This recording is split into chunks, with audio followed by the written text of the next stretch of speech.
these are the 12. That's the 12. The courageous 12. Adam Baker, 12 black men Freddie Crawford, that wore blue Raymond Deloach, because they were cops. Charles Holland, St. Pete police officers, Leon Jackson, also friends Robert Keys, and brothers Primus Killing, and trailblazers. James King, A dozen guys Johnny B. Lewis, who risked their jobs Horace Nero, and their lives Jerry Stouds, for change. and Nathaniel Wooten. This is what the Courageous 12 looked like back in the 60s before they got their nickname. I'm going to alter the picture, though, to show you the nickname they had back then instead. Half officers. We walked this beat here from 5th Avenue to 15th Avenue. That's beat 7. Leon Jackson was one of those half officers. Yes, on the St. Pete police force, but only able to patrol the black part of the city, only able to arrest black people, only able to investigate black complaints. They would tell us you're nothing but a half police officer. You couldn't arrest whites. You can't get whites tickets. Know what I would say? What? Nothing, because they were right. That's just the way it was and the way it had been in St. Pete for decades. St. Pete Museum of History Executive Director Rui Farias says this city bled racial tension back in the early 60s. It was still essentially segregated along Central Avenue, living under Jim Crow laws, with black people suffering under separate and often unequal conditions.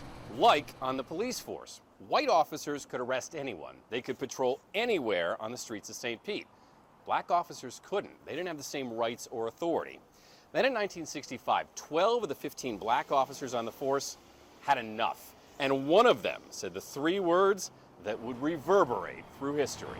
Freddie Crawford said, let's sue them. $8, $5, $10 a pay period, $5 a pay period. See here? With their own money paying for the lawsuit, those officers took the city to court for discrimination. But understand, they knew this could cost them more than just money. It could cost their jobs. It could cost worse than that. Protest was met with sometimes with violence. It wasn't just their jobs on the line; it was their lives as well. It was very dangerous for them to do that, and very brave. I never forget it. It took 3 years and 2 courts, but on appeal, a federal judge sided with the Courageous 12. Here's the article about what happened, complete with language that would make your head turn today. But any way you wrote the story, the Courageous 12 had won, and the win sent ripples across America. It created lawsuits all over the country, so they were the first. Tampa followed immediately after that, and then it happened all over the country. Well, you had a lot of drunks, you had a lot of fights. Leon Jackson would become the first black officer assigned to a white neighborhood in St. Pete. Now the mayor of St. Pete is black, and the police chief is black.